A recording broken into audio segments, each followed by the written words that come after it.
суд вынес приговор по одному из самых громких дел года. Яну Легкодимову задушили двое мужчин только потому, что она любила. 23-летняя Яна Легкодимова пропала осенью 2024 года. Тогда мать Яны прочитала ее дневник и поняла, кто может быть причастен к исчезновению дочери. Вскоре после того, как она обратилась в органы, полиция задержала молодого человека, в которого была влюблена Яна. Вместе с ним задержали и его друга. В их телефонах нашли переписки, где они шутя обсуждали, как будут убирать девушку. 17 ноября 2025 года суд наконец вынес им приговор. Теперь известны подробности дела, потрясшего весь Казахстан. За процессом по делу о жестоком убийстве 23-летней жительницы казахстанского Атырау Яны Легкодимовой следили десятки тысяч человек. Девушка пропала в октябре 2024 года.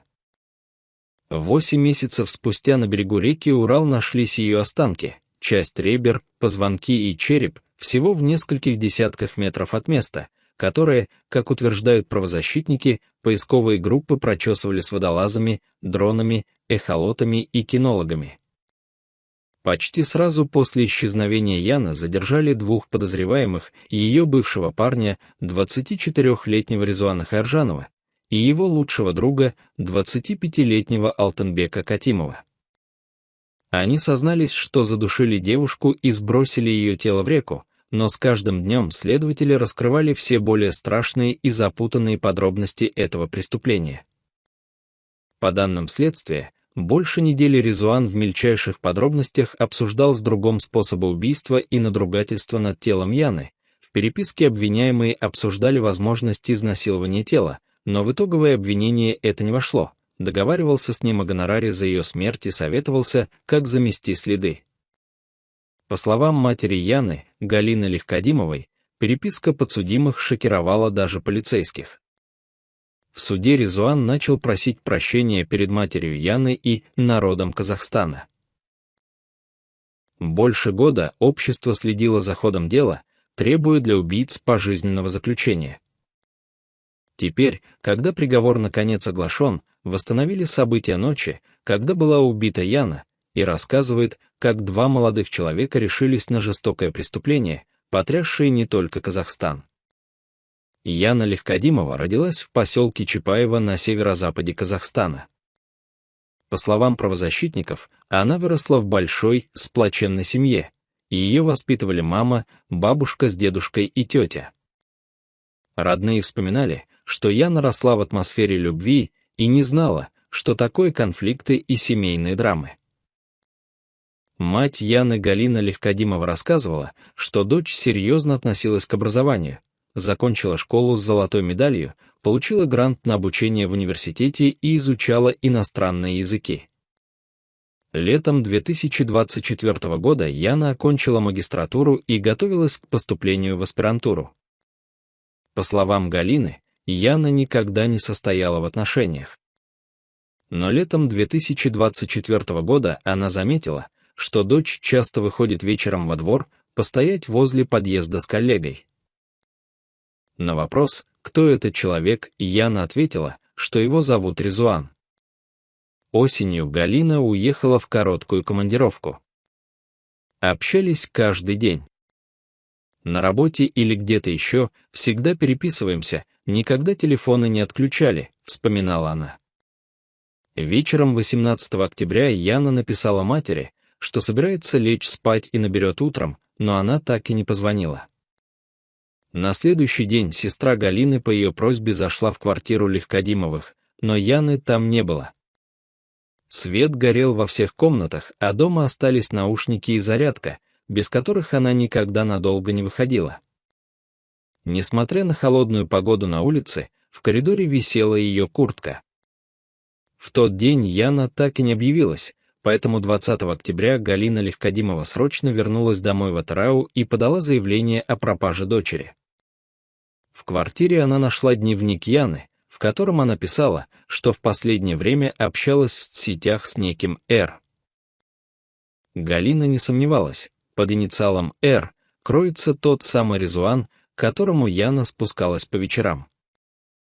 Она взяла его номер у друзей дочери и позвонила. На вопрос, видел ли он Яну, тот начал заикаться и утверждать, что не встречал ее уже больше недели. После разговора Галина уточнила у друзей дочери, есть ли у Резуана дефект речи. Они ответили, что нет. После этого Галина Легкодимова снова обратилась в полицию и на этот раз указала на Резуана как на основного подозреваемого. Проверив записи с камер у дома, следователи увидели, что накануне исчезновения Яна села в чью-то машину и уехала. Утром 22 октября оперативники задержали Резуана, а тем же вечером под стражу поместили его лучшего друга Алтынбека.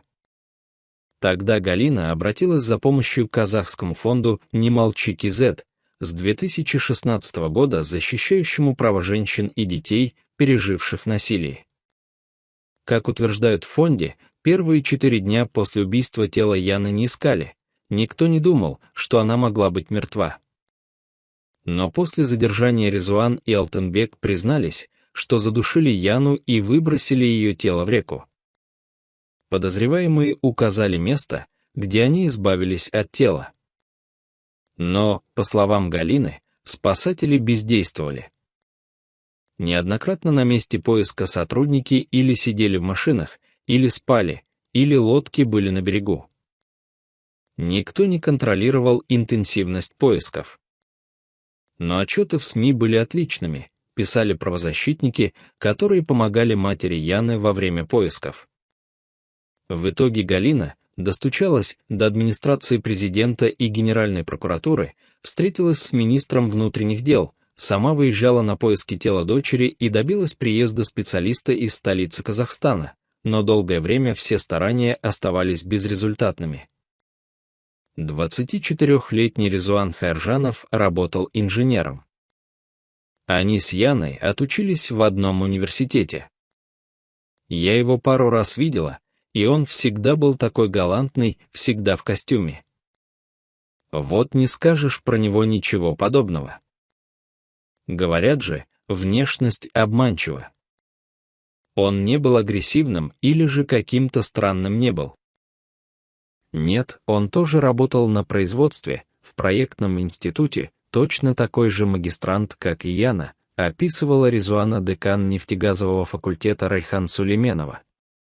Его лучший друг, 25-летний Алтынбек, был электриком. В суде он рассказал, что познакомился с Резуаном около 10 лет назад, и с тех они общались как друзья.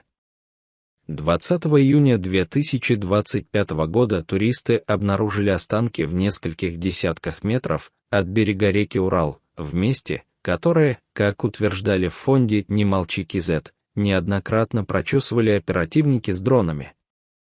Местные СМИ показали кадры, на которых видно, что позвонки, некоторые ребра и череп аккуратно разложены прямо на проселочной дороге.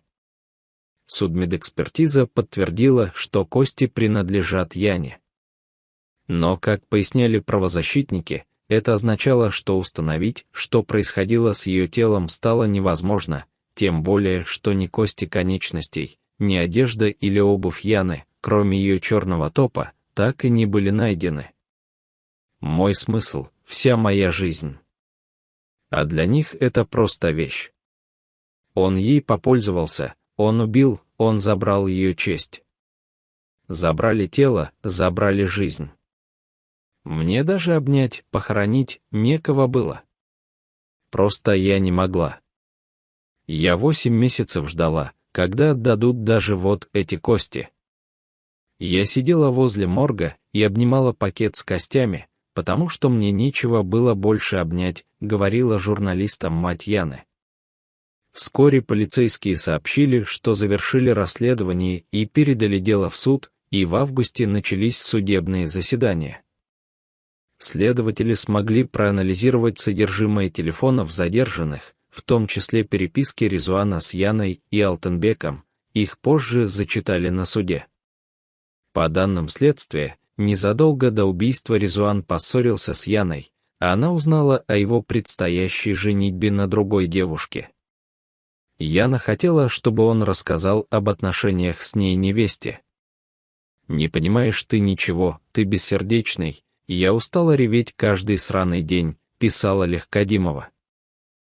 Яна хотела расстаться с Резуаном, но, как утверждают правозащитники на основе представленной переписки, тот стал убеждать ее, что не хочет жениться, якобы на этом настаивают его родители. Чтобы уладить конфликт, Резуан предложил Яне встретиться и поговорить. В это же время он написал своему лучшему другу Алтынбеку, что Яна ебет мозги, и ее надо кокать, убивать. Как сообщали правозащитники, в ночь с 7 на 8 октября Резуан и Алтынбек начали планировать убийство. Алтынбек предлагал способы, например, отравить Яну. Как писали журналисты, молодые люди обсуждали ртуть и цианид, а также, что если сжечь тело, то от него останутся кости и ничего не сгорит. В итоге друзья решили, что проще всего будет задушить Яну в машине. Той же ночью Яна написала Резуану, что верит, что он неплохой человек, но он уже договаривался с другом о сумме гонорара за ее убийство. Алтынбек назвал цену, но это сумма обустройства гаража. Затем речь в переписке пошла о 500 тысячах тенге, а после в шуточной форме о покупке Audi 80. «Или просто покупаешь пиво мне», — написал Алтынбек. Они также обсудили, что хотят сделать с телом Яны. Алтынбек предлагал надругаться над ним. Молодые люди были уверены, что им не грозит наказание. Алтынбек в этом не сомневался. «Мы и пострашнее вещи делали», — писал он другу. Тем более, по мнению друзей, чтобы избежать заключения за убийство, нужно всего лишь подкупить должностных лиц. «Можешь на лапу прокурору дать». «Все взяточники», — писал Алтынбек. «Дорого будет, ну посмотрим». 18 октября Резуан назначил Яне встречу и вечером заехал за ней на машине. По данным правозащитников, в 21 час 52 минуты она села к нему в автомобиль. В 22 часа 9 минут они выехали в сторону квартиры Резуана. По данным правозащитников, около часа они с Яной находились в его квартире, пока Алтынбек прятался в одной из комнат. В 23 часа 31 минута Резуан написал Алтынбеку: «Твое мнение?» «Как думаешь, она достаточно напугана?» В 23 часа 46 минут Резуан с Яной направились обратно в сторону ее дома. По данным следствия, которые приводят правозащитники, в 23 часа 58 минут Резуан припарковал машину во дворах, но не выпустил Яну, а она высунула ногу из машины, пытаясь выбраться, но Резуан удерживал ее. 19 октября в 0 часов 5 минут Резуан написал Алтынбеку: «Приезжай, быстро, быстро, найди мою машину. Она сидит спереди. Дверь открыта. Затолкай ее внутрь. И держи дверь», а затем выслал свою геолокацию. Алтынбек в это время все еще находился в квартире Резуана, но вскоре подошел на место.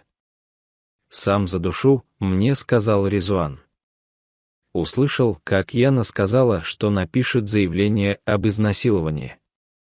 Я спиной подпирал дверь автомобиля, слышал, как они ругались. Как душил Резуан, внимания не обратил, говорил Алтынбек позже в суде. В 0 часов 33 минуты Резуан задушил Яну в присутствии Алтынбека.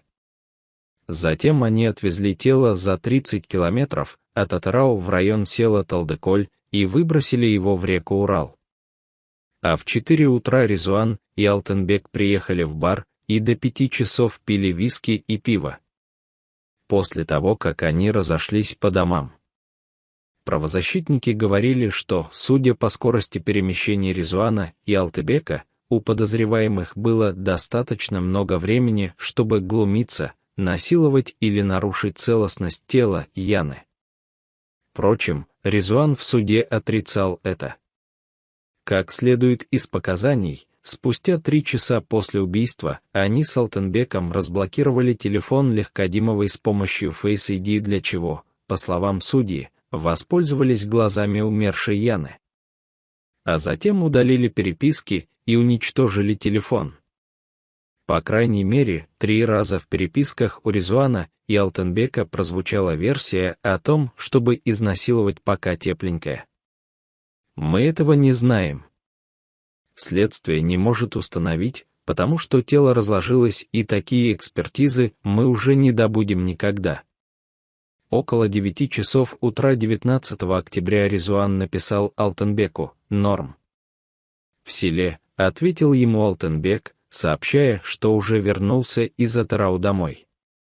После этого он начал обсуждать с Резуаном его криво установленную стиральную машину. К полудню Резуан сообщил другу, что загнал свою машину в автомойку. Дальше они обсудили, что пора чистить переписки, и перешли к другим темам. Нервничать Резуан начал только после звонка Галины Легкодимовой. В этот день молодые люди начали суетиться. По данным правозащитников, они искали информацию в интернете про систему видеонаблюдения Казахстана, удаляли чаты и чистили переписки в WhatsApp. 21 октября Резуан написал Алтынбеку: «Чел, ты сядешь за меня, если я куплю тебе машину». ХДД. 22 октября в 11 утра Резуана задержали. Алтынбека арестовали в 9 вечера. Резуана и Алтынбека обвинили по 2 уголовным статьям: убийство совершенной группой лиц по предварительному сговору и умышленное уничтожение чужого имущества, совершенной группой лиц по предварительному сговору за уничтожение телефона Яны, чтобы скрыть улики. По данным правозащитников, на первых судебных заседаниях Резуан заявил, что в день убийства Яна напала на него в наркотическом состоянии, а он, якобы защищаясь, убил ее. Позже он отказался давать дальнейшие показания по этой версии событий. «Я отдал бы все, чтобы вернуть время назад и этого просто не совершать. Я не какой-нибудь серийный маньяк-убийца, я не хотел этого делать. Яна. Я не знаю, она мне снится каждый день. Просто, если поверите. Она снится мне каждый день. Мне нет покоя», — говорил Резуан в суде. Алтынбек тоже признал вину. Вместо того, чтобы остановить Резуана Хайржанова, я шел на поводу его слов. Я до самого последнего момента думал, что это всего лишь шутка, до того момента, пока он не совершил данное преступление, сказал он в суде. Во время заключения в СИЗО молодые люди передавали друг другу записки, которые впоследствии зачитывали на одном из судебных заседаний. «Признайся полностью, возьми все на себя, убери меня из дела. При групповом убийстве грозит больший срок», — просил Алтынбек у друга. Также он переписывался с другим сокамерником. «Для меня главное выйти бы спокойно», — говорил он. «Хоть бы мне 8 лет дали, ну хотя бы. Кажется, девушку не смогут найти». Он, Резуан, знал, куда выбросить, ее до сих пор найти не могут. В это время их отцы написали заявление в прокуратуру на фонд «Не молчи, КЗ» за то, что те, распространяя текст переписок, создают негативное отношение к их детям. Объявили виновным еще до суда. Общественное мнение сформировали заранее, говорил в суде отец Резуана. Адвокаты Резуана и Алтынбека запретили снимать своих подзащитных в суде. Он, возможно, и не виноват, говорил в суде отец Резуана. Может быть, он просто оставил живую Яну на берегу, а далее неизвестно, что могло произойти. Следов и биоматериалов в машине не было. Не существует прямой доказательной базы. На видеозаписях нет момента убийства. Машина была просто похожей. Все следствия — это догадки. Переписка, вырванная из контекста. Он признался, потому что устал после допросов. Впрочем, не все из окружения Резуана и Алтынбека встали на их сторону. На протяжении всего процесса за делом Яны следили десятки тысяч людей, а заседания активно освещали местные СМИ. История Яны Легкодимовой – это не просто уголовное дело. Это зеркало общества, в котором девушку можно убить за угрозу разоблачения, а участники преступления спокойно обсуждают детали в переписке, словно речь идет о бытовой мелочи, писала казахская газета «Время». Несмотря на это, на онлайн-трансляции заседаний не допустили наблюдателей, сообщали правозащитники. Кроме того, заседания неоднократно переносили из-за болезней адвокатов подсудимых. На одном из последних судебных заседаний Галина рассказала, как прожила последний год. По ее словам, поиски тела Яны разрушили финансово и эмоционально всю ее семью. Я тратила огромные суммы. Мои родственники приезжали и жили со мной по полгода. Мы не всегда могли есть, все уходило на поиски. Год я не могу спать без снотворных и успокоительных. 17 ноября суд приговорил Резуана Хаиржанова и Алтынбека Катимова по совокупности обвинений к пожизненному лишению свободы. Кроме этого, подсудимые должны выплатить матери Яны материальную компенсацию и по 15 миллионов тенге в качестве моральной компенсации. На заседании судья Зарема Хамидуллина произнесла эмоциональную речь: «Это спланированное убийство. Жестокое убийство». Они заранее готовились к этому со смехом, хладнокровно, унижая Яну, 10 дней подряд обсуждали различные способы совершения убийства, осознанно шли к этому. По словам судьи, утверждения Резуана, что Яна якобы курила, выпивала и употребляла наркотики и угрожала ему, не подтвердились. Из ваших переписок установлено, что она вас только любила и требовала взаимности. Хаиржанов, вы ее убили за то, что Яна вас любила, сказала Хамидуллина во время оглашения приговора и добавила, что не знает, откуда у подсудимых столько жестокости, озлобленности.